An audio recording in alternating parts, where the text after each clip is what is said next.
Hello, everybody, and welcome back to the Distance Dilemma podcast. My name is Shaun, and I'm in Dublin, Ireland. This is Imran. He is in Toon, Switzerland. This is our long distance friendship podcast. This is episode number 24. Imran, how are you, my friend? 24 episodes. We're growing. We're growing. We're This in. is the. I was just literally 10 seconds before we started this. I literally said to Sean that this is the longest period in a long time where we haven't spoken about the podcast because it's been like nearly a full week now, just due to our schedule's been so busy. And this was the first week that I actually didn't think we were going to find a time for the podcast because it's been 1 week the whole time we've started this podcast where we haven't been able to record it within that week.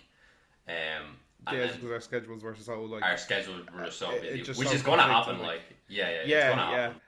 You know, I just don't want it to be like there'll be 1 week and people are like podcasts is on because it's such like we're at like a an independent level. Let's just say so I feel like if we do like have like especially if we have like 2 weeks, if we don't do it like I'm thinking I'm worried about September. I think September we might not get to do it because I'm going to be on holidays for like 2 weeks and then before that as well I have to go to a work conference for a week as well. So I think we might struggle to get episodes in September.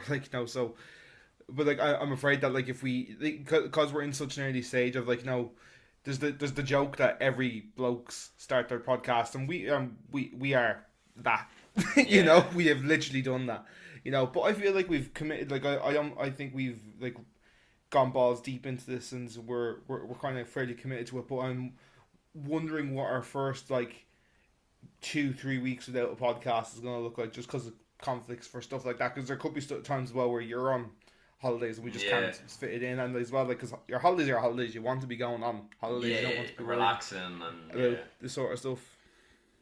We haven't hit stardom yet, so we won't be no. fitting that into our schedule yet. No.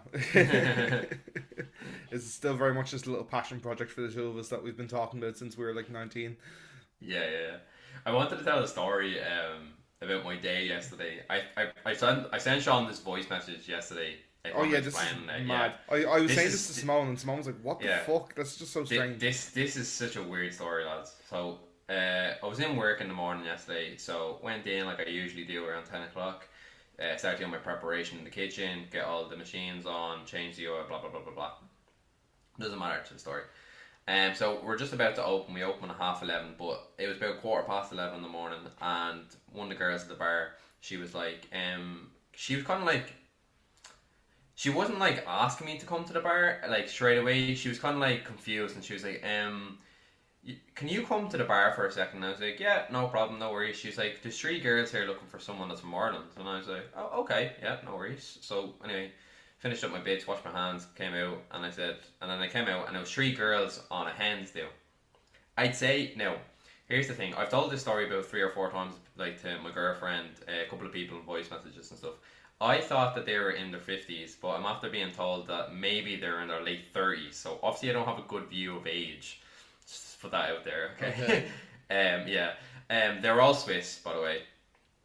But they had this like weird American twang when they spoke English. I'm presuming they probably learned a lot of English like watching movies and stuff, and that's how like they probably know US English, should I say? So they're like, they had a piece of paper and they're like, hi, can you help me figure out how I would say friend in Irish? So I was thinking, they want me to say Macarja, like my friend in Irish. Like I'm thinking that's how they want, like they're doing maybe like some pub crawl or some quiz or something. And then before I even said anything, they showed me a sheet of paper, and on the sheet of paper it had mate, buddy, and amigo, and I was like, well, automatically we would never say amigo. I don't know why that's there. And then I was thinking in my mind, well, I was super tired. I didn't have my coffee and stuff, and I was like, I don't really want to get into a conversation. I presume, if I'm being from Dublin, we would say pal, like how are you, pal? And then if it was like a young boy or whatever, you'd call him buddy. Like normally if it's one of my nephews or nieces or like someone's cousins that's younger, I would call them buddy. And this is just me analysing really quickly in about 10 seconds while I'm there. Anyway, this is not the big major part of the story. So yeah, I explained to them, I just said we probably call each other mate, and they're like, yeah, thank you very much. And I was like, enjoy your day and have a good day in the hens, whatever. And then they walked off, and I was like, cool. So then I was getting my fish batter at the bar, pouring the beer batter, putting the mineral water in, bit of flour, mixing it around, just talking to Ellie at the bar. She's the barteress. And then about 10 seconds they come back and they handed me like a goodie bag and they were like, oh, this is for you just for being so nice and thing. I was like, oh, thanks very much. You know, didn't have to do that. You're very nice. Anyway, me and Eddie are looking at each other like just like smiling and stuff like that's so weird. Like how they give me a goodie bag and stuff. I'm thinking, oh, nice, couple of sweets for the staff. You know, get us through the day. And I open the bag up and it's the weirdest items I've ever received in a goodie bag. So it was like all like travel size packed items and it was like factor 50 factor 50 sun cream, factor 30 sun cream, there was an electrolyte, there was plasters, there was 3 chewits, and then I realized that the chewits are actually medical based, so it's like when you have a sore throat. Right, yeah. And I was just like, this, who is walking around with, like, we were like, everyone in work was like, who's walking around with all this stuff in goodie bags and handing these out to people? Like, I thought maybe they were like, did they just like hand you like a random plastic? Because when you sent this to me, I was like, that just sounds like they scraped the bottom of their travel bag for stuff. They're going to the airport and then like they just put it in a plastic bag and was like, that's the gift bag. But was the presentation a bit more like, was it giving more like a basket, that like a hamper kind of vibe? It like, was, you know.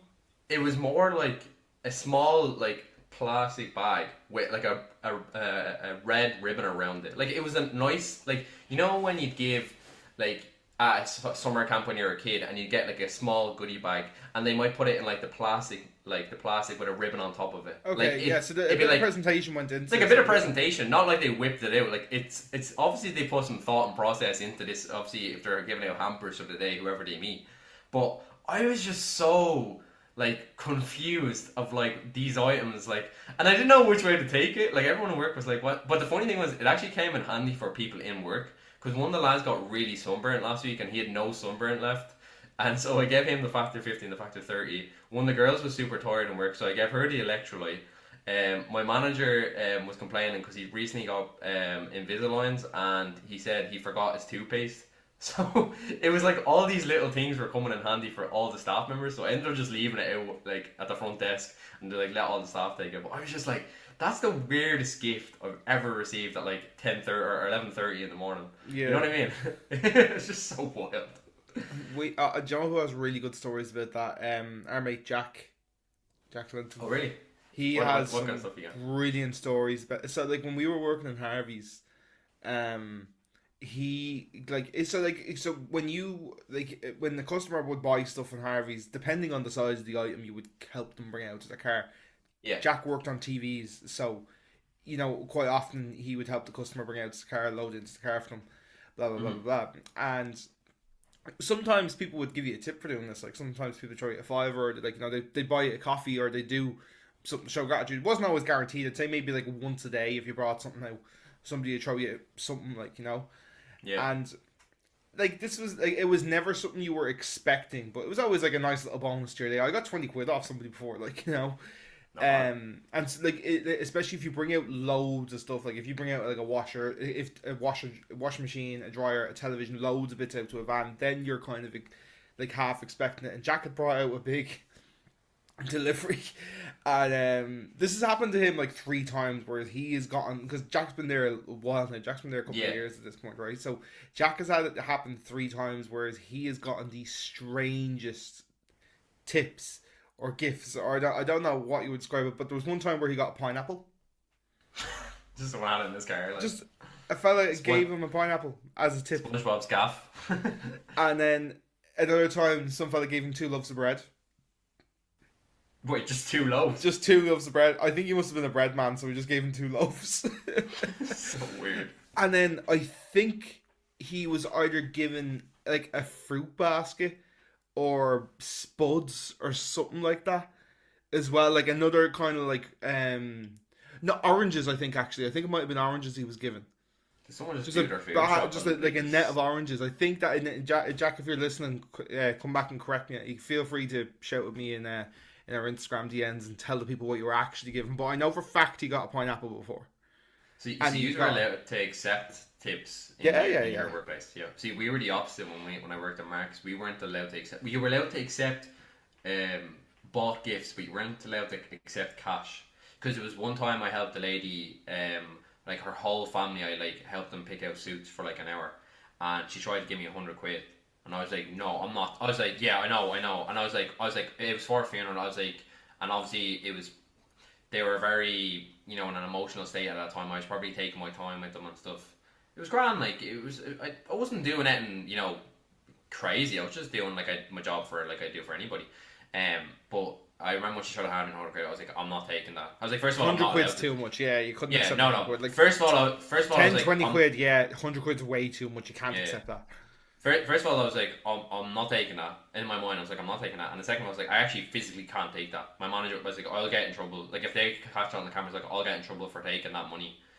But I was like, look, I was like, just keep that money, use it towards whatever, like the funeral. You probably have bigger things to be paying for, blah, blah, blah, blah, blah.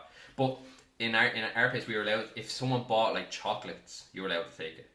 I don't know if it's different per workplace, but we were like I remember one time at Christmas, one of the women got like chocolate and flowers off like an elderly lady because someone was helping her around doing her shopping during Christmas time, like like the food shop and stuff like that. So it must be different per workplace about how you can accept gifts. Yeah, and I stuff think like that's I get why, because I think it's a thing of like, if you're on the cameras and you're caught like putting cash in your pocket, yeah, they don't know whether that came from the till. I get the reasoning why they don't, but like, as well, just like, man, like if someone hands you a fiver, fucking take it. I would, if I was in that position, not with the 100 quid. Like if I was working in the club, like if I was working in March at that time, and someone tried to hand me a fiver tip, I'm taking that fiver. And the manager has that to say, I'm like, they gave me a fiver. They gave There was one time I was actually like low key annoyed I didn't get a tip. So a woman was like, "Can you give me a hand with my shopping?" She was, I'd say, like mid-40s, like, and she didn't have. Right, so based off what Imran said before, when you thought the women from Switzerland were in their 50s, this woman was actually in her 20s. Sorry, I'm just gonna go ahead. Yeah. Probably.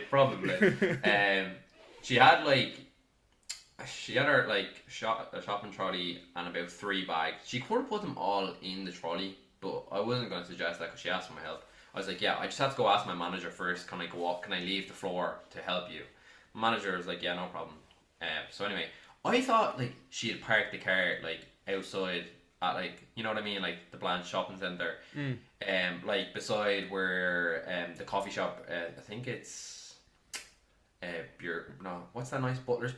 That Butlers side of the parking area in Blanche. If anyone's like from Algeria listening to this, you won't have a clue. But basically, the closest parking lot in Blanche. That's what I'm trying to mark the red entrance. The red entrance. Thank you.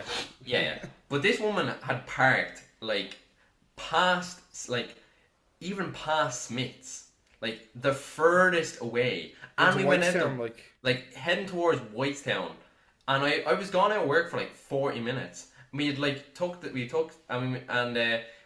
out the red entrance. We went like all the way around, got to her car. Then I got to her car, and her car was tiny. Like, I mean, like a Mini Cooper sized car. She had a TV in the back. Her boot was full. So then what she got me to do is she got me to get in her car, like flat pack her TV, like basically turn it from like it was standing up basically sideways. Then like basically pack all her food so that it wouldn't fall when she was driving and stuff like this. And then I was like, I think that's everything. I was like, enjoy the rest of your day or whatever. She didn't even say thank you. She just got in the car and then just started driving off. And I was just standing there like, what the hell just happened? Like, I didn't even want a tip or anything. I just wanted her to be like, like, thanks very much or something. Yeah. Bit of gratitude. Not in the form of money. No. But like, I used to, do you know what, I get that's annoying, but I actually would have loved to do that just because I love getting off. I used to love getting off the shop floor. Any excuse to get off the shop floor. And like go out for, especially like on a hot day or something like that. Like I know, like you were saying, it was around Christmas time, so it probably wasn't the nicest to be walking around Blanche Car Park. It was around, yeah. I had that happen once where it was actually quite similar. They bought like a fucking washing machine. No, it wouldn't have been, because it would have been like a television. This thing was heavy as well. It's a heavy TV. Teddies are heavy, like. Teddies are heavy as fuck, man. Like, so like I had a little trolley and all that I brought me, and she was like, "Oh, can you help me bring this out?" And I was like, "Yeah." And instead of being out in that Smith's car park, Harvey's car park, she was parked over by the green entrance, so downstairs Dunn's entrance. Okay, that's a bit far. That's Yeah, the but like, opposite side. as well, like the only way to get into that with the trolley that I had, because there's steps to go. So you know when you're like at the Starbucks in Captain America's to walk down, Yeah. there's steps. You cannot walk a television down that in a trolley. So I had to walk all the way around to where the cars come in. Yeah, I had to yeah, walk yeah. down there, and then she was like down the very end of the car park. And I was like, "This is this situation where you need to bring your car like over to the shop. Like I know you're parked in your custody and all, like, but no, you It need to sounds like bring." a Drake and Josh episode. No, You dead know, ass, man, dead ass. like at a ramp. They hit um, Oprah. I was saying the show for the podcast. Nicola's cousin's over at the moment, so it was our first time meeting her. And last time we went to play bowling, that place me and you went to, and had a couple of drinks. It was good fun. Anyway, I don't know how we started talking about it on the way home. We are talking about like kids shows we watched when we were younger. So she was saying that she watched a lot of like Nickelodeon CBCs, yeah, CBCs, and we went home and we watched like 2 full episodes of Tracy Beaker. Do you ever watch Tracy Beaker? No, I never. Okay, so Tracy Beaker was this like really really low budget kids TV show about basically like a foster home, and Tracy Beaker was like a troubled behavioral child. But man, if you ever get a chance, or if anyone's watching this, like this, it's so you can tell the camera work is so old. It's like made in 2002. And like it's like someone holding the camera and it's like shaking as it's moving. You know what I mean? Like there's no still shots at all in the whole show. Yeah, it's so funny. It proper was like childhood memories growing up there. Were you a Nickelodeon or CBC's kid, or what did you kind of watch? Yeah, I was Nickelodeon and Disney Channel was my, and then once they branched off to Disney XD as well back in the day, you know. Yeah, he could afford the skybox. He's a rich man. Nah, nah. They had the priorities straight there. I think honestly, I think it was more like in my nanny's house. I think it just was there. I obviously, like I've talked about before, I used to fuck it, and I still do love Yu-Gi-Oh. Like I still watch Yu-Gi-Oh. I still don't actively play it, but I still have like I have a couple of Yu-Gi-Oh cards like right over there to my left, like you know. I have a very casual, like I still know how to play it. Like I keep up with what's going on in the like, kind of what's going on with Yu-Gi-Oh, like in terms of like you know what cards they're releasing and how they get, because like it's like I think we had a conversation about this like a year or two ago as well, because I really got into the mobile game for Yu-Gi-Oh, the Duel Links game, right? Yeah. And I think I had sent it to you. I was like, oh, like give it a go, it's really good. And I got into it for like a good 2 years. Like I got to a really good level. I was playing it like a couple of times a day, like you know, because the great thing about it was quick games as well. Like the whole point of it was to you could kind of play a whole game against somebody online in less than 2 minutes, like you know. So like it was great on the bus. Like it didn't matter where you were going. Like you could have been going on like on the 39 into town, so you're on it for fucking an hour and a half, or it could be like you're from where I am now. It's 20 minutes into town, so you could play like 2 or 3 games easily, and like. It's a different game. It's so fast now. Even the normal game, not Duel Links, is so quick, and it's so it's unbelievably technical as well. Like you know. Yeah. I'm still keeping to that. I've often watched YouTube videos of people playing it online. Some people are like insane. Like the packs and decks they've collected over the years. Like it costs so much money. There's so much money in them card collecting games. Like Pokemon, obviously, is a huge one as well. Yeah. Would you be big into playing mobile games?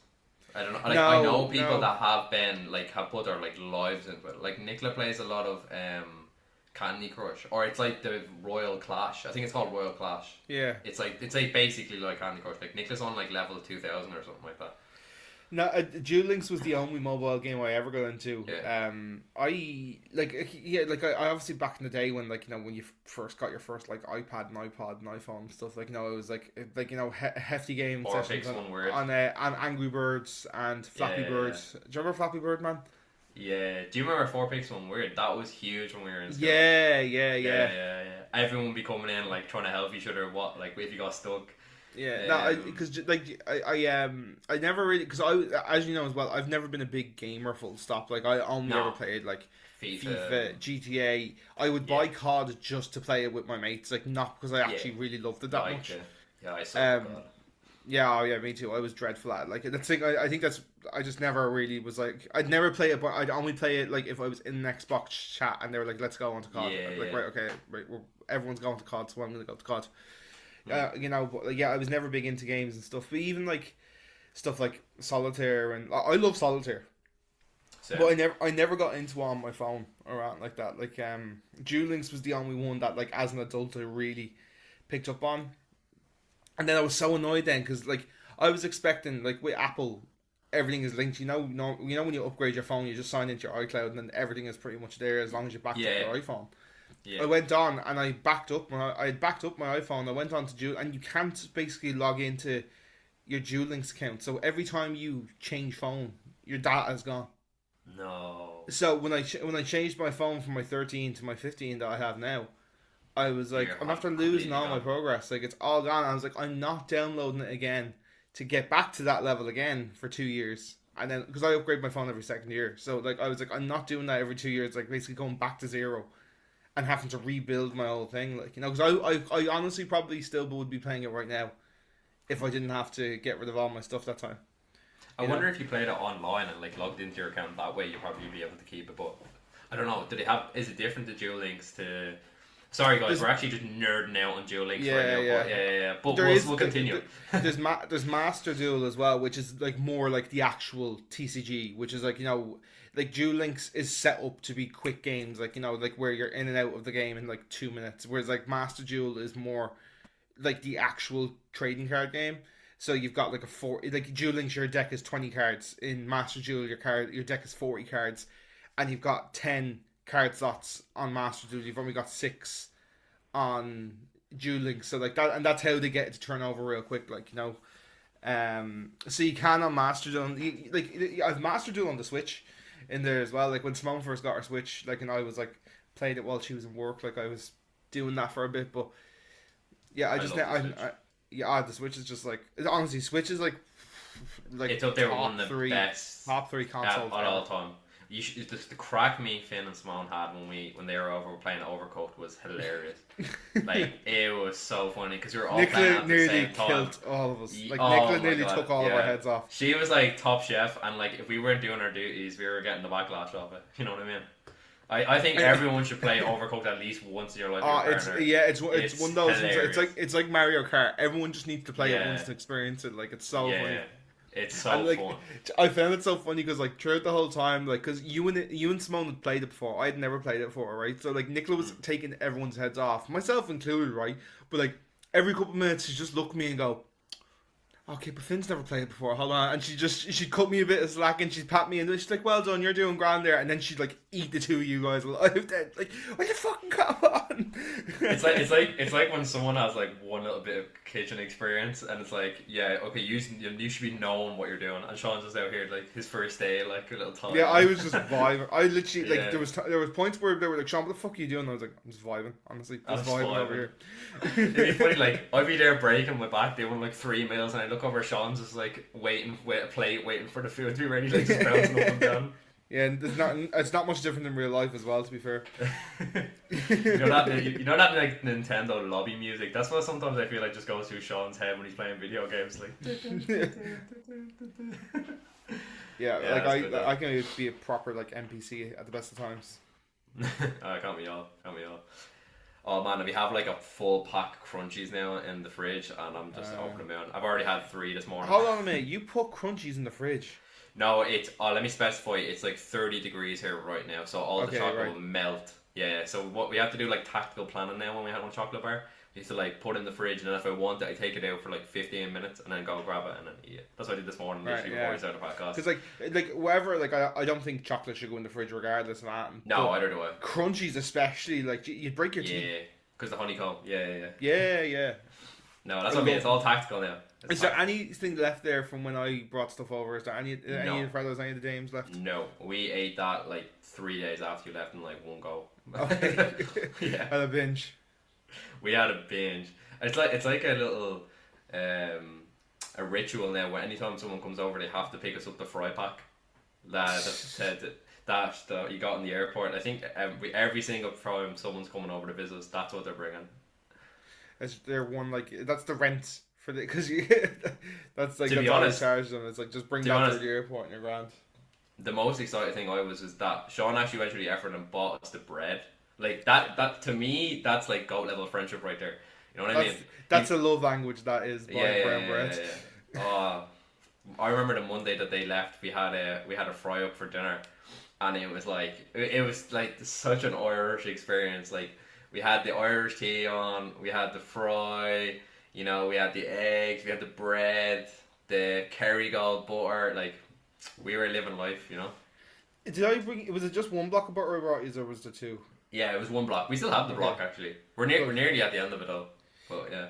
I was heartbroken the other day. I was making so I've been on my calorie deficit journey over the last Oh while, yeah. and I made some pasta and meatballs for dinner the other day. Which everyone's like, that's not a low calorie option. You're correct, but I had allocated calories earlier in the day so I could have, because mom was like craving pasta, so I was like, right, Yeah, okay, yeah, yeah. I'm gonna have to have like 300 calorie meals and then like have a nice pasta thing for done. Sometimes it's worth dinner. it. Yeah. And yeah, and to be fair, we actually hadn't had pasta in months because of it. So we were like, right, okay, grand, made that, and I was like, oh, I'm gonna try and like make my own like low calorie garlic bread. So I got some garlic puree that I bought, and I also had some garlic butter. And the garlic butter was like surprisingly low in calories per 10 grams. I think per 10 grams, which is like more than what you would put on a slice of bread, it was only like 50 calories. So I was like, right, grand, let's do like 5 grams per slice. So I'll have 2 slices. And I think the whole thing for like my 2 slices of garlic bread was coming out at like 130 calories. That's Which not bad. I was like for 2 slices, like so like 65, is it 60? Yeah, 65 grams Yeah, per 65 slice. grams. I was like, yeah, okay, I can do that. I can do that. And then we took a bite into it, and the butter was sour. No. I had not used because I had obviously not been using the garlic butter because Yeah, I yeah, yeah. I'd been on my deficit, and I didn't think I was able to use it that much, and I was actually fucking heartbroken. That's heartbreaking. It After was all that work. yeah, absolutely heartbreaking. Completely off topic, but I knew I wanted to say something on the podcast. So I ordered it. So it's like really hot now. It's gonna be a racial slur. Yeah, consistently. Yeah, just the fat end. Consistently, what's called in Switzerland at the moment, it's just consistently warm. We're like in the summer period now. So for every week, it's like 30, 32 degrees, blah blah blah blah, constantly. And I was like, I need to stop getting the bus because it's like. I think it's like 78 franc a pound. So I was like, I'm going to buy a bicycle because I'm only like a 12-minute cycle. And it means I'll get my calories down as well when I'm cycling to the gym and cycling to work and stuff. So I don't have to do as much walking on the Stairmaster. You know yourself, lads. Rough riders. And so I ordered the bike, and me being an idiot didn't read the description online. So when it came, I was expecting the bike to just be, fully put together. Someone just leave a little ribbon on it or put in like a little small box. Maybe maybe you might have to screw one or two things in. The bike came like 85% done, and I was like, so I literally have it in the other room. It's literally just I'll send Sean a photo after the podcast, but it's literally just like the tires are flat. I have to literally manually screw all the parts of the bike together. So now it's become like a project. So now after we finish this, I'm going to have a crack at it because I wanted to use my bike. My monthly bus pass is up tomorrow. Oh, sorry, today actually. So, Oh shit! Okay. yeah, so I'm gonna have to buy single bus tickets today, because I don't think I'll get it done by 2:30 when I'm in work. So that's my plan for the day. But I was like, I swear when you order a bike, it should just come like fully done. That's what I presumed. I didn't know. Like I would not. I would say if you're getting it out of the shop, yeah. But the thing is, it's a big thing to just deliver. It depends on the courier and stuff as well. Like, it comes just through the normal post, or was it through Amazon, or... it was through the Catalan. So, and it came through DHL. And they have a big truck. When the DHL Express came through, like I seen this morning, like when they were coming down, like I was in the house when he dropped the package off. Yeah. And then I was like, oh, thanks very much. And then I looked just to see what the van was, like how big the van. It was huge. Like they could have, in my mind, I was like, they could have easily just had it built in there. But maybe, but I did go back and read the description. It did say 85%. So it's kind of my own fault for not looking at it. But that's my little manly project, dad mode activated. Yeah, I'm not surprised that that's how it would have been delivered. I used to love cycling when I was younger.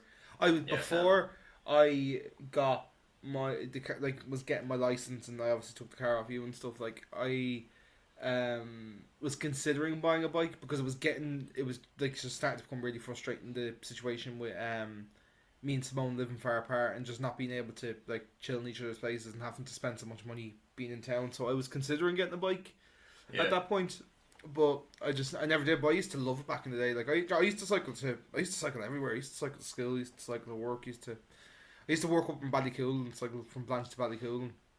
There's something about like you and your mates being really young and going on a cycle like during summertime. I remember me and Shaun went on like Mango, for anyone that doesn't know. But we went on like a really long cycle to the Phoenix Park, and I just have such a good memory of that because it was like a seagull just following us like for 40 minutes.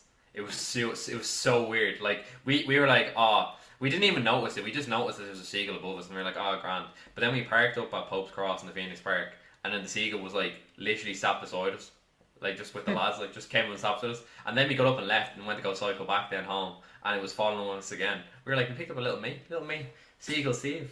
You know what I mean? Seagull Steve. Yeah. Yeah, I remember once when I was younger, I got with me and the lads. So when we all started getting like going like being able to go outside the estate on your bikes, and like so we were like 14, 15 or whatever, and we were like allowed to cycle to across Blanche. Now our ma's thought we were across Blanche. We were in any fucking opposite end of Dublin after an hour. God knows where we were. And there was one day where me and one of the lads, he just knocked at me house and he was like, "Do you fancy coming for a cycle?" I said, "Yeah, grand." So we knocked out. I used to live in Hullard, so we went up towards Tyrrellstown, and we usually went straight through Tyrrellstown around Hollystown, and then kind of up around that area, and then came back through Corduff and Ballycool and whatever, and stayed around that way. And my mate just goes, "Come on, we go down. We've never gone down this road. Let's go down this road." And I said, "I don't know. Doesn't really look familiar. It doesn't really look that like well popular. It doesn't look like there's much happening down that road, And he goes, "Oh, come on."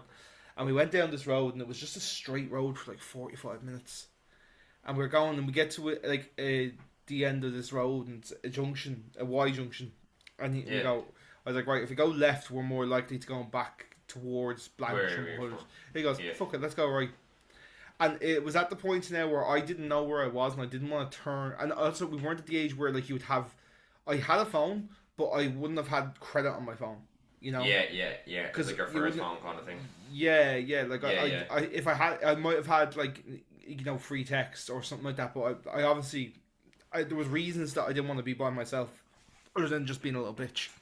Yeah. So I went right with him, and honestly, for the next 2 hours, we went and we got absolutely fucking lost. Like we did not know where we were, and then we ended up like going down these country roads, and we saw a sign that said Kilbride. You're in Kilbride? Yeah, we'd managed to get to Kilbride. Away. We were miles away. A good 3.5 hours cycling. Jesus. Now, and so we didn't know we didn't set out to go, and like we went by like abandoned garages. We went like it felt like something out of The Last of Us. Like we were going into places that had been deserted and no one had been there. And at this point, I was starting to get really scared that I wouldn't be able to get home. And like he just kept going to me like, "Oh, shit, look, we're this far in now. We might as well just keep going until we recognize like a name on a sign somewhere, and just like if we see a town that we remotely know, just head towards that direction." Because we were literally now in the middle of nowhere, and it was like 9:30 at night in the middle of summer, so it was still bright, but it was going to start getting darker real quick. So we keep going for another hour and a half, and eventually we see a sign that says Hollystown, which is not like it's not too far away. Not far away. I think we were like about half an hour away from the golf club up there at that time. So yeah, we head towards Hollystown. And then we start to see signs that resemble places in Blanche, like Corduff and Mulholland and blah, blah. So we just like followed it. So we did get ourselves home eventually. We were out cycling for over 5 hours. Jesus. Fully got lost. Like fully would have been on the back of a fucking milk bottle if we hadn't got home that night. Like, did you get beat up by your mom when you were home? No, my mom didn't even fucking know I was gone. I think my mom, I think she was in work and she was only home like half an hour before I got in. She was like, "Oh, we off for a cycle." I was like, "Yeah." Where'd you go? Don't know. I'll tell you where the fuck I've been all day. Neverland. Yeah, I missed those type of like that kind of like It's simplistic simplistic days. Because Yeah. you don't know how your day is going to start. You know, like your mate literally will knock at your door and be like, let's go here, or let's just randomly go somewhere. Yeah, I missed it because like I don't know. Do you find now like I don't know, maybe it might or might not be this way for you because like your shifts change all the time. Maybe when you were in March, you might have had this like I kind of wake up sometimes now and I kind of go. I know exactly how today's gonna go. Like like, do you ever like wake up and you're like, okay, it's 6:30 on Monday again. Yeah. I'm going to work again. I'm going to get Yeah. the same bus. I'm going to see the same people. Like you have like a little existential crisis as you're standing there taking your morning piss. Yeah. You know, and you're like, what? Like it's like that kind of like drudginess. And it's not like you're like dreading. It's just like I don't know. It's just the repetitiveness of it. But the thing is, like I love my routine as well. Like it's one of those things. Like once I hit 12 o'clock, I love that I know how the day's gonna go. But there's like a sense of dread or something when I wake up as well. I think a lot of people feel that on a Monday. But I think it's just life now for a lot of people that are especially kind of our age. I think we're kind of coming accustomed to it. This is the life that most people live. You know what I mean? You get up at 7 o'clock, 8 a.m. You go to work, you finish work, you get to come home, you watch your TV show, you have your dinner with your partner. You might go football. Most people probably do football on a Monday for lads anyway, or a couple of girls out there as well. And then you go to bed then and you wake up the next day. It literally is what do they call it? The rat race. Like it's every single day your routine. But like I said before, for me and Sean, routine is good. Obviously for me, because I'm working, my days are not the same each week. Every Monday I have to, or when I get my shifts, I have to structure my days out. Because what will happen is if I don't structure my days out, I'll end up just being in the house not doing anything because I'll have no motivation to get me out to do stuff. That's the opposite end of the scale. But I understand when I was working at Marks, it was very much I had Thursdays and Saturdays off. I didn't work Saturdays, so I knew that they were my 2 days off, and every other day was the same shifts every single month. Yeah. Or sorry, every single week. So yeah, I kind of get what you're saying there. When I was unemployed for that while last year, like I absolutely hated waking up. There was something about waking up and not going to work and not like having that to do like not there's like especially like not having to do immediately, because like I'd obviously get up and I'd be applying for jobs and I'd have breakfast and like go for the walk and stuff, but like to not have that kind of like urgency, like it's crazy because like like people obviously be like, oh, I have to get up early and you'd be on time for work and stuff, but honestly like that can be such the opposite end of that. Like I feel a bit of like mundaneness or a bit of like I don't know, a bit of I don't know how else to describe it, but like like that kind of heavy feeling of like, oh, same shit, different day, like, or like same, like I can pretty much like line out exactly how my week is going to be most weeks because of rehearsals, because of football, and because of the podcasts and stuff like that. Like I can, and how my work days go, like I can map out most weeks pretty accurately at the start of the week, like but the opposite end of that when you don't have it is also way worse because especially once I got to like my second month of being unemployed and I started to wake up a little bit later. Like I stopped waking up at 6, I started getting up at 8, and then I started getting up at 9, and then I started getting up at 9:30, and like even like having that slowly creep up on you and like being in bed at those hours and be like, I have nothing to get up for. It's just so like now obviously you do get up and you apply for jobs and you of course put your best foot forward and stuff, like, but I don't know, like the opposite end of that is also really bad. But I've been feeling that a lot over the last like 3 or 4 weeks, like it's little things, getting up and peeing at the same time and having looking at the same view, or like looking at yourself in the mirror that exact same time every morning. You're like, what the fuck are you doing? Do you ever get that?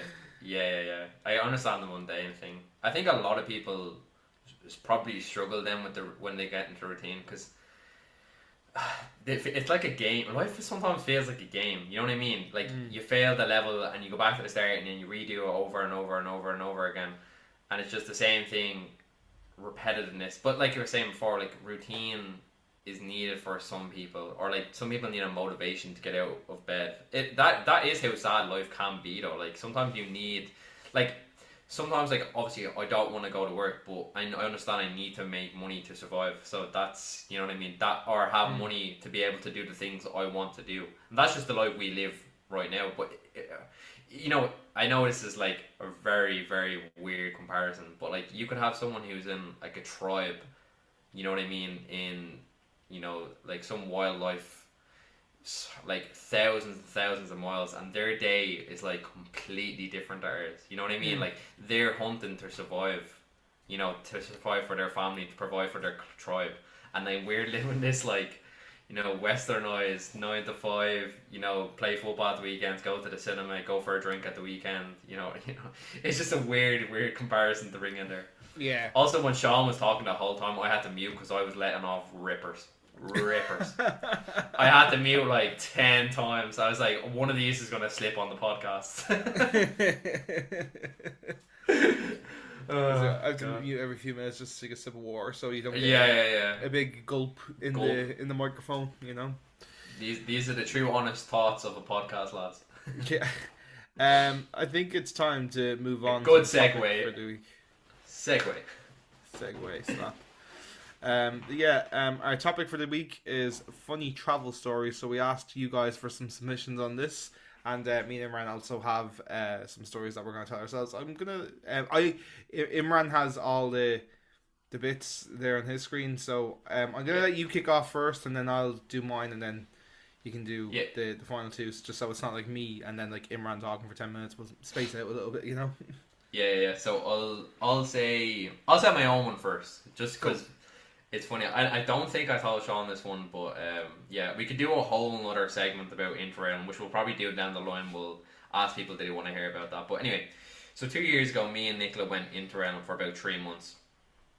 And obviously, during these times, you've got to get trains for like long journeys. I'm talking, sometimes it could be 4 hours, sometimes it could be 6 hours. I think we did one, it was like 9 hours, but it was like 2 changeovers.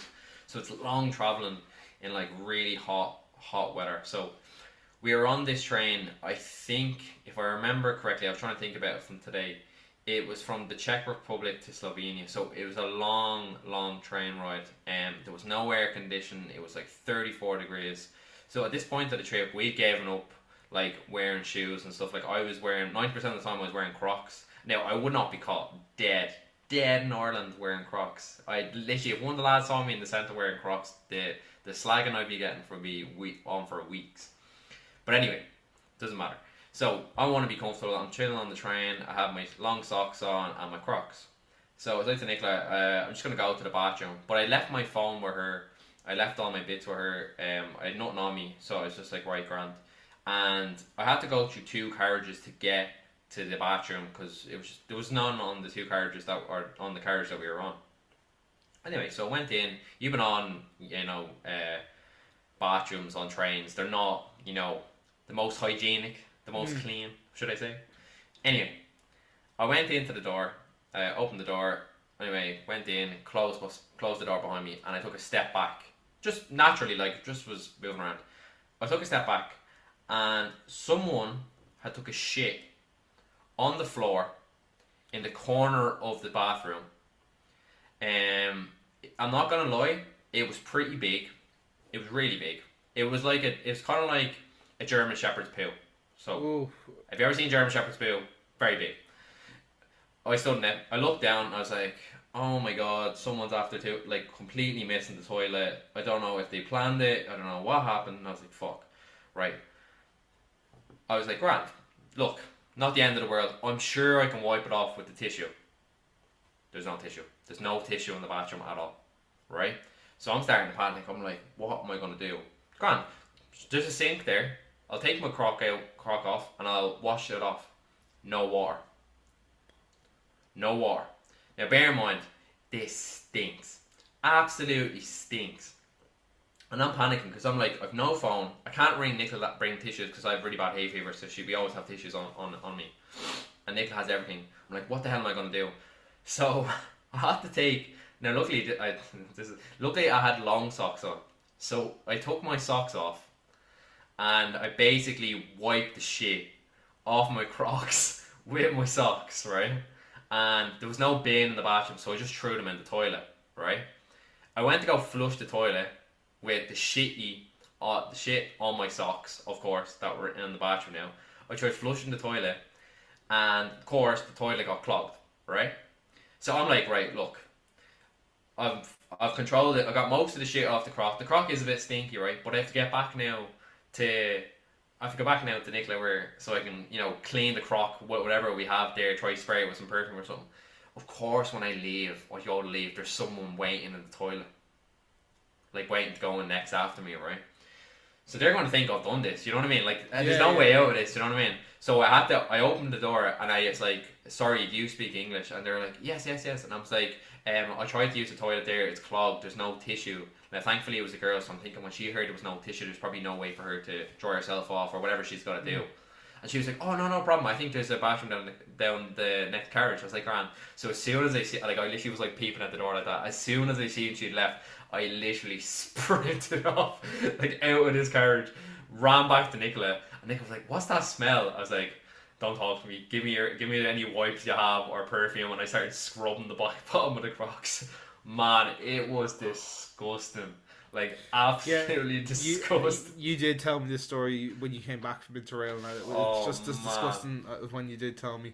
Oh man, so bad, so bad. Yeah, like why? Like, come here, right? If the toilet, like, was the toilet clogged before you put your socks on? I'm assuming the socks are the thing that. Yeah, no, the toilet was clogged. The toilet was okay, already right? clogged. So yeah. But why take a shit in the corner? Like, just how do you miss? Take a shit in the clogged toilet, like if you have to. Like, look, come here. Look, no matter what, some poor member of staff is going to be made to clean that up. It's better they clean it up in the toilet bowl. So grim, think of the bro. poor staff that have to deal with that, man. Like, oh man, I was thinking about it. And I was just thinking, like, how in your brain were they, like, trying to do like a trick shot or something, like jump up and try to do like a shit in the air? Like, what the? How did you miss it that bad? Like, that sort of tomfoolery is like at a level where you're doing that because you think you're gas when you're not. Like, that's not. That's.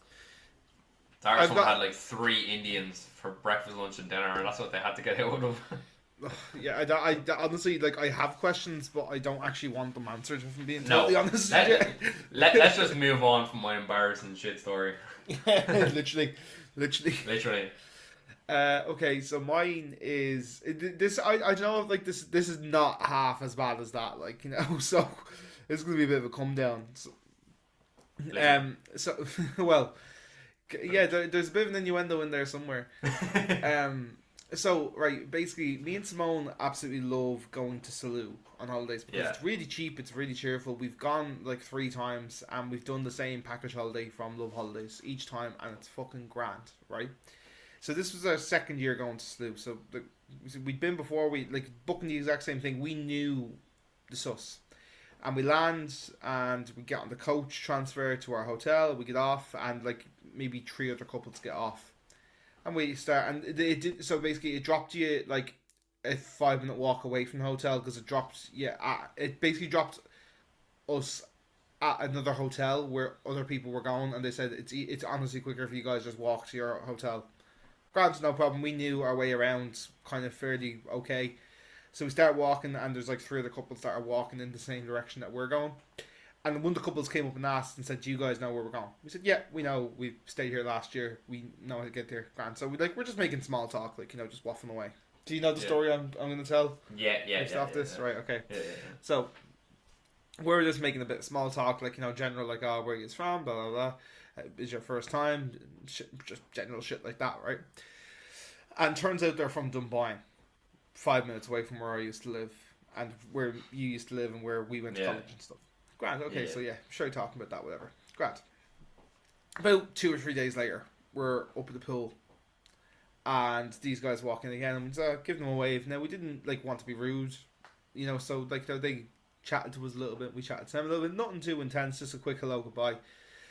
And then the next day, they came and sat beside us, and the conversations were just getting a little bit more intense every day. They went from, like, general chit-chat to just more intense topics and, like, more personal things that were kind of starting to make us a little bit uncomfortable. And they kept trying to invite us back to their room. like, you know, you should come back, and then I was kind of like, you know, we tried to play the whole, Sean doesn't drink, Sean doesn't drink, so like they were like, oh well, we have Diet Cokes and blah blah blah, because they were like they were offering us to come back for a drink, and we were like, oh no, like blah blah, and then it was getting more and more intense because like they were coming up to us every day at the pool and like talking to us as if we were on a couple's holiday. Yeah. But then also at like so there was an all inclusive breakfast and dinner at this. Now sometimes we did go for breakfast, sometimes we didn't go for dinner. Blah blah blah. Like we do just kind of wherever we wanted on the day. Yeah. Every time we had breakfast or dinner in there, they would come up. Like we'd be sitting in our chair, the two of us, and they would come and sit at the table with us. Not walk by and say hello. They would pull up, like we'd be at a table, and they would, like, you know, because it's a kind of buffet style thing as well. Like, you know, there is like lots of tables, and they would come up and sit at our table with us and talk to us. Yeah. And it was getting to the point where it was starting to get a bit uncomfortable. So then we had to like, but the second week of our holiday, we actually had, because they were flying in and out on the same day as us as well. Like we were there for 2 weeks and they were there for 2 weeks. So and it got to the stage where at the second week, we had to like start actively avoiding them. Like we had to, like, if we saw them at the pool, we're like, we have to go to, because there were 3 pools. We have to go to a different pool. Like it was getting really uncomfortable for us. Like, right. And Simone says after the fact, she was like, they have to be swingers. Like they kept inviting us back to their hotel room. They kept wanting to, like, you know, have a couple of drinks, but like in that way, and they were giving, like I said, they were kind of having more intense conversations and kind of getting a little bit more sexualized each time as well, like, you know. And yeah, like it was just making us uncomfortable, like, you know. And we're like, oh, that's crazy. Like, so Simone, like, once we come home, she was like, I definitely think they were swingers. And this is a story we kind of, like, you know, said kind of jokingly. It's kind of funny looking back on it, whatever. And that was a bit strange and uncomfortable. But then only a few weeks ago, we were getting ready to go to Switzerland, and one thing about me is I love a bit of flamboyance. Right. Yeah, yeah. I love colorful. I like to wear bright colors. Like the trunks that I wore in Switzerland were bright pink with light blue palm trees on them. Like, you know, I'm not afraid of wearing some colorful shit. And through no intention of what this signal was, I had a pair of trunks that were purple and had pineapples all over them. Now, for anybody that doesn't know, because I did not know this. I didn't know this either. Pineapple is a sign that you're a swinger. So on cruises or on holidays and stuff, people will put pineapples on the door to say we're swingers. So I was wearing these pineapple trunks at the swimming pool. These guys obviously thought, oh, they are also swingers, and that's why they kept trying to invite us into our hotel room to do the dirty tango, so to speak. Imagine, right, you had actually, like, thought they were really friendly and gone up to their room and had, like, co, like, just natural drinks, like as you would do if you met people. You know, you might have a drink with them at the bar or restaurant.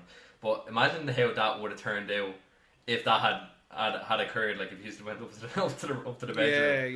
Yeah. Oh my god, man, you escaped one there, like. Oh my god, but like it was. Do you know what? Right, it was so funny because like we were like we said, we were packing up for I wouldn't mind. Like I actually wore these shorts again the next year, as well. Like I've worn those shorts again since. Like, you know, they were.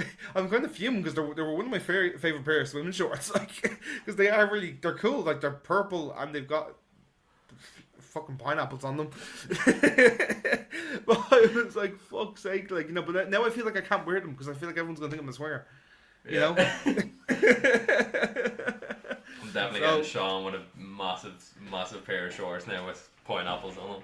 Yeah, and like it was gas because like we were like I said, we were getting packed for Switzerland, and like we were like just going through all of our summer clothes because like since we'd moved, we haven't been on holiday, so like a lot of this was like packed away in suitcases and in like vacuum sealed bags that hadn't been touched since we moved into the place, like, you know. So we took out. I literally held them up, right, and was like, "Oh, do you remember these?" Yeah, and me and Simone, there was like dead silence for about 3 seconds. I had them up there in the air like that, and we both just looked at each other and go, "Oh!" like that, locked in, and we both just like the penny dropped for the two of us at the exact same time. Oh man!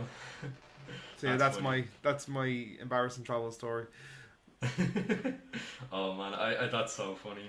I'm just trying to think though, like what was going through their minds after like the third day where they like, oh, we finally found a couple that can, get down and Yeah, dirty with I us. don't think it's like super uncommon on holidays. Like, I think it's a real, like, from what I've heard, like, even from like other people like that have done cruises, like, like swingers, especially on cruises, like it's a big thing on cruises that like people who are swingers will do it on a cruise, like, but like it's not an uncommon thing. It's like, when you go away and like you just see, because you're in holiday type destinations, you see more nightclubs, you see more strip clubs, you see more like weed shops and stuff like that. I think it's just like a natural result of that. Like you're attracting that type Yeah, of person, like, yeah, yeah, and yeah. not it was a mad one. Yeah, It's funny to look back on now though. yeah, yeah. It's funny story, funny story.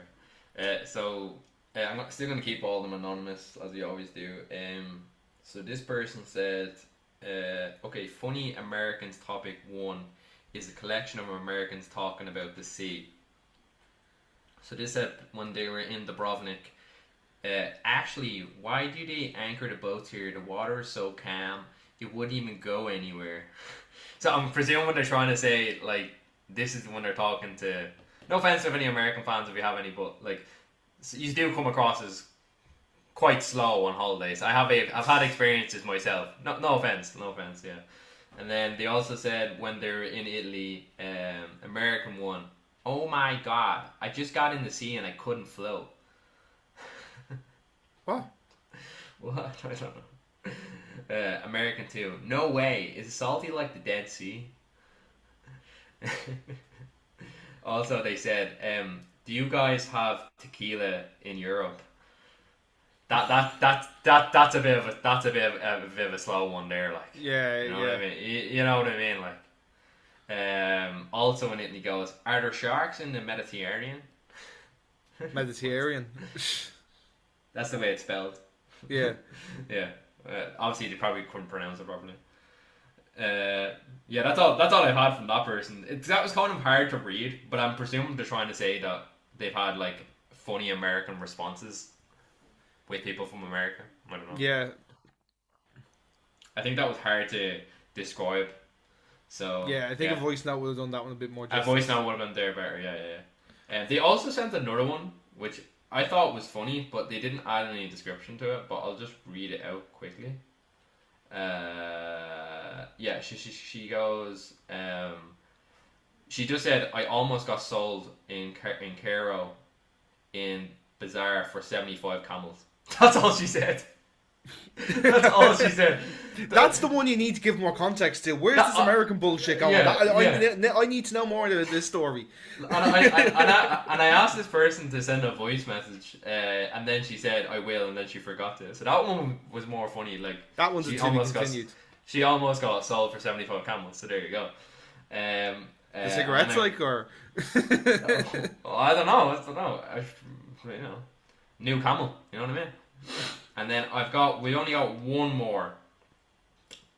So someone goes, funny / disaster travel story. So me and my friend are in Rome and we decided to go on a night out. We call a taxi and the driver is super friendly, chatting away about how he hasn't had a proper night out in ages because of his kids and family. He's saying how much he misses it and we're nodding along saying, yeah, fair enough. We get to the club, thank him, and just as we're about to hop out, he turns the car off. Then he hops out of the car like it's the most normal thing ever. We're thinking maybe he's just being polite or helping us out. But nope, he says nothing and heads straight into the club with us. Like coming along was always part of the plan. To make it even worse, he's following us around the whole night and chatting to random people telling them that he came with us. So yeah, our night out in Rome didn't exactly go as planned. That's really... Why are men like this? Honestly, I don't know. Can you imagine being on a night out though and like spending the whole night with your taxi driver? Yeah, that's just wild. That's so wild. Do you remember there was one time where me, you, and one of our other friends came back from a gig in town and we spent the whole taxi ride debating these around Dublin? And the guy was getting offended that we were saying. We were having like a full on argument in this car, like, talking about chicken and breakfast rolls. Like he would not see anyone else's point of view. Like we were trying to say, look, we have had this chicken roll every day, or like we've been to this deli, aka Krusty Corner. I know we talk about them a lot, but yeah, we've had this like all three of us have had this like every day for the past 3 months. We talk so highly of it, and this guy was like, no. He was like, no, this is the best sausage roll, this is the best chicken roll, and you get it in this deli. And it wasn't even a deli. Do you remember this? It was like a fancy window. It's actually in town of the where the you know they sell the pizzas, like really fancy pizzas, just off the Keys. I don't even know the name of it. I can't remember it. Right, okay. But yeah, but this guy was getting like super annoyed. Like I actually thought like he was gonna be like, get out of the taxi, like. You're insulting my favorite breakfast. You're insulting my favorite breakfast. Literally, like. Yeah, but back to the story. Like that's just like weird. Like why? Like again, I'm gonna say it again. Why are men like this? Like it's dead ass. Like I don't know. That is such a like guy. That's such a like a creepy guy who like just doesn't know how to read proper social cues thing to do. Yeah. Like I can think of a few people in school that we went to that would do that sort of thing.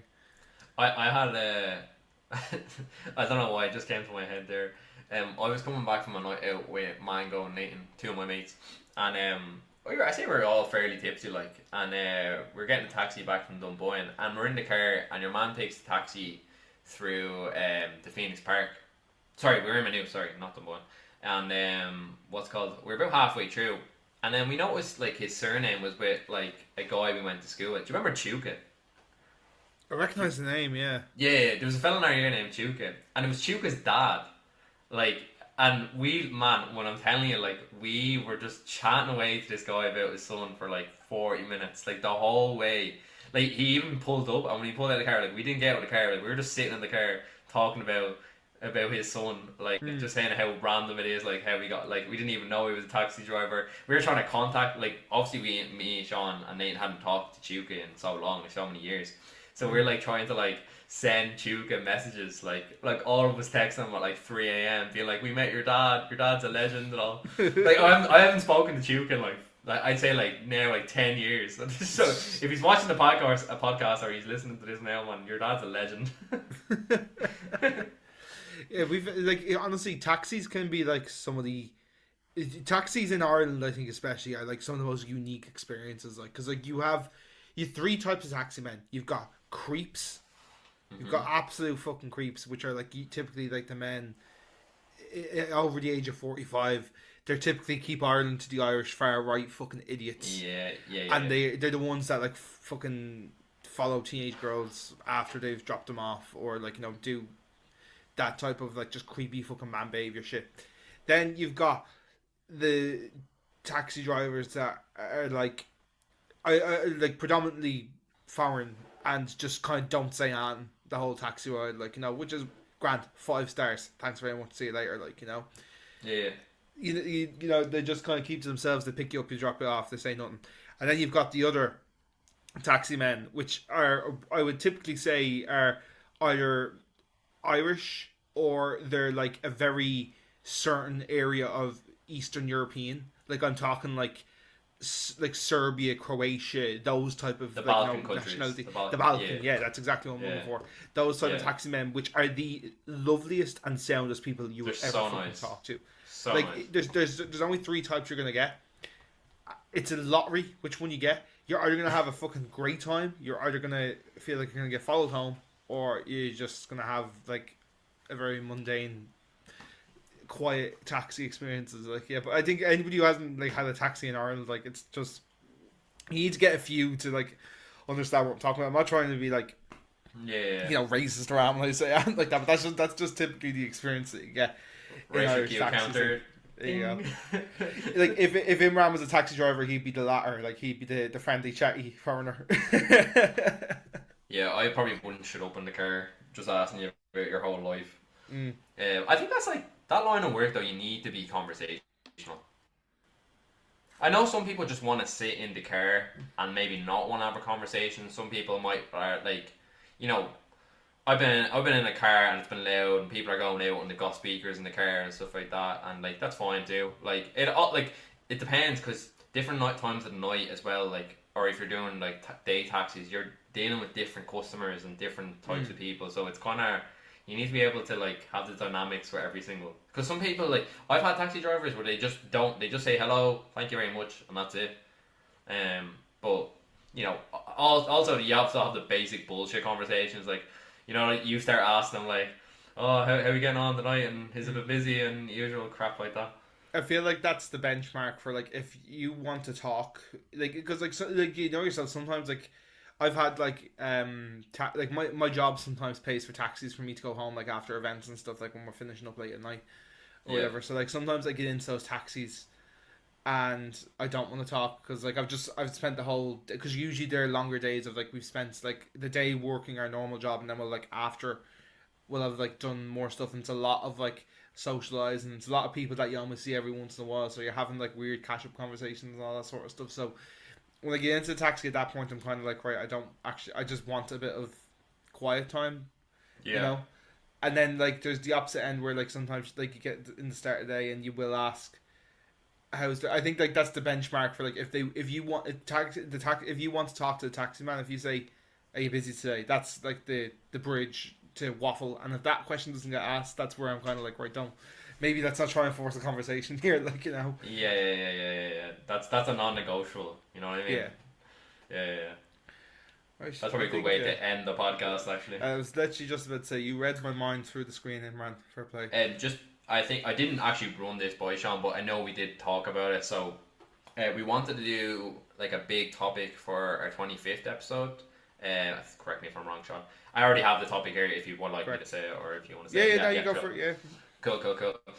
So we've done previous topics about moving away, and we wanted to give time for people to like talk about like their experiences of them thinking about moving away. So our topic is people that thought about moving away. So people that maybe got about 50% of the way and thought this is what I want to do, and for whatever reason it didn't happen, or maybe people right now that are thinking about moving away and it hasn't happened. So we would like to hear from people that have had this thought process. So again, you can reach us at the distance dilemma at gmail.com, if I'm correct there, Sean. At the distance dilemma pod at gmail.com. Pod at gmail.com. The link, if you want to send us an email, the link for it is in our Instagram bio as well. If you want to send us if you want to be on the podcast, you can send us a voice note as well on Instagram, and then we can just play that, and you can have your voice on the podcast if you want as well, or if you want us to read out your message similar to what we've done today, just either email us or send us a DM on the podcast page. And if we don't get back to you straight away, we'll probably leave them to the day we record them to look at them, because we want to read them fresh. We want to react to them freshly as well. We don't want to read them the week before and get perceptions. Like I like that kind of like raw reaction to it. Yeah. What Sean said there. And yeah, look, if you don't feel comfortable sending a voice message, you can always just text it. All of it is anonymous. And yeah. So thanks. Cool. Guys. Right, guys, I think this is a good sign to wrap up the episode. So thank you so much for listening to the Distance Dilemma podcast. My name is Sean. I'm in Dublin, Ireland. This is Imran. He has been in Thun, Switzerland. This is our long distance friendship podcast. This was episode number 24. And like I said, next week we will be back to talk about why people don't move away from Ireland. Why Ireland is such an attractive place to stay at the moment. Spoiler, it's not. Anyway, thank you so much for listening, and we will chat to you again next week. I'm going to hand you over to Imran. Bye, guys. Okay, That's all I have thanks. to say. That's all I have to say. Right, thanks, guys. We'll see you next week. Goodbye.